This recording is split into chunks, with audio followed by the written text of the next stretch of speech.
Cities Radio. 8 minutes past 6 on Sunday evening. If you've just joined me, welcome along. It is Yasmine here with you. Now, do you support the actions of Ellen Eriksson? Social media has been very busy with images of a Swedish student who refused to sit down on a plane to stop a man being deported to Afghanistan. Ellen Eriksson, who is 22, bought the plane ticket after hearing the man would be deported. The activist refused to take her seat and filmed her 14-minute protest. I'm right now at an airport, at an airplane, and there's a person getting deported to Afghanistan. Please don't take my phone, don't touch my phone. And the people here working are trying to take my phone away from me just because the person is going to get deported to Afghanistan where there's war and he's going to get killed. And I'm not going to sit down until this person is off the plane. What do you want us to do? I want the pilot to be able to say that he will not take the flight if the person is getting deported. It's not the pilot who decides. The pilot can decide to not to go. That's his ultimate decision. I don't care what you think. I'm just asking, what is more important, your life or the time? What about all these children on here?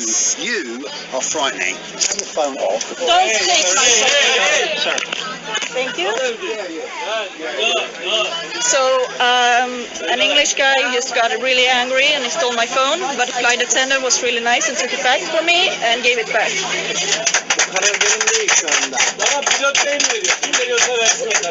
Thank you. And some people are really applauding all this that I'm doing.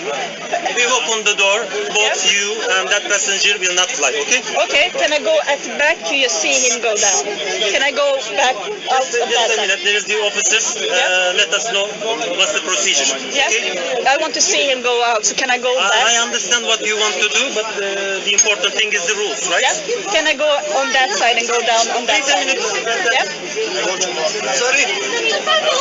So as the flight attendant said, the 52-year-old man will go out of the plane, and so will I as soon as I see him out. So there you go. I'm asking this evening whether you support the actions of Ellen Eriksson. Joining us to talk about this tonight is former UKIP parliamentary candidate in Hemel Hempstead, Dr. Howard Koch, and also Liz Needham. Liz, I will come to you first on this. Would you think she was right to do what she did? Absolutely. She was sticking by her principles, and she did exactly what she needed to do in order to achieve her aim. And did you think about, when you, I'm presuming you've seen the video, we obviously just played a bit of it there, but there were some passengers who were supporting her. There were clearly some who weren't happy about what she was doing.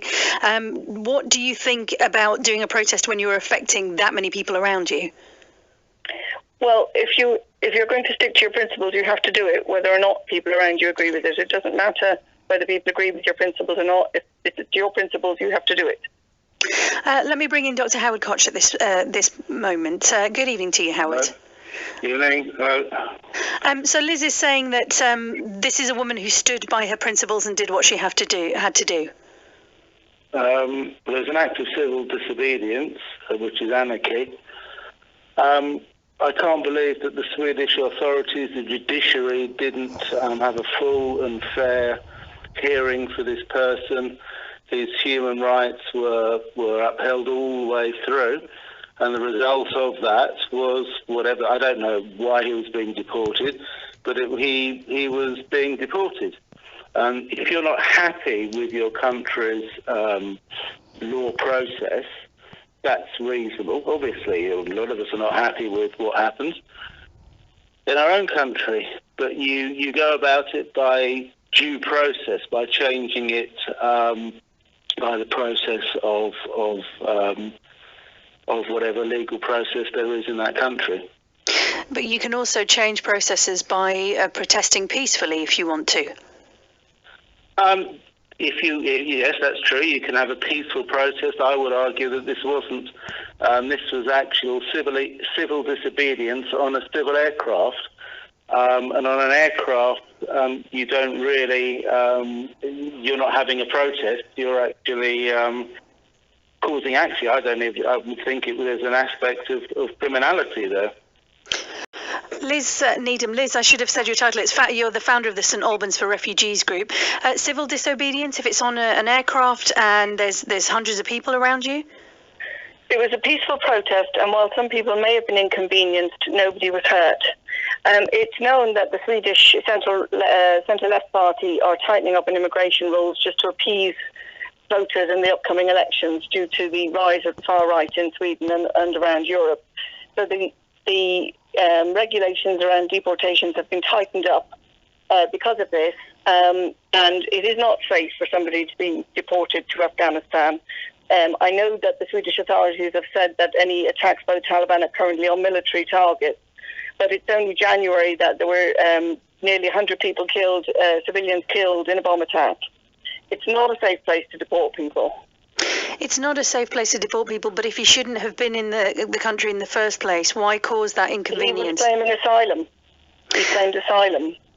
We don't know the individual details of this gentleman, so beyond saying he was claiming asylum, I can't comment on whether he had the right to claim asylum. Howard? Hello, yep. Well, first of all, I fully support the rights of anybody who is a genuine asylum seeker.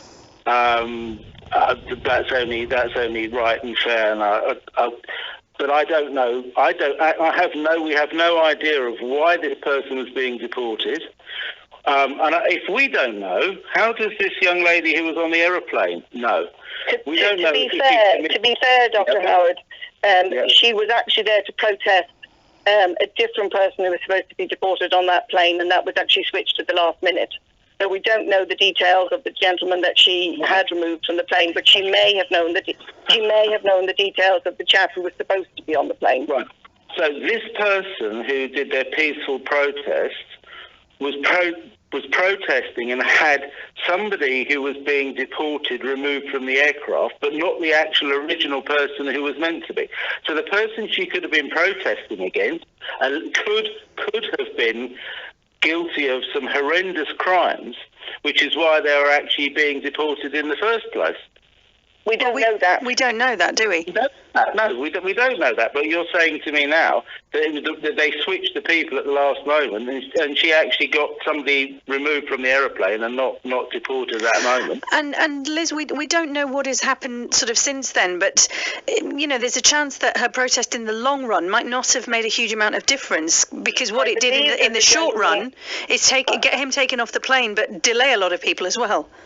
I believe that he has been deported, but in the long run, although obviously from her point of view she might have wanted to ensure that this gentleman was not deported, it actually makes a big difference in the long run for deportations in general. We saw what happened with Windrush and items like that, which then resulted in Virgin Airlines refusing to deport people anymore.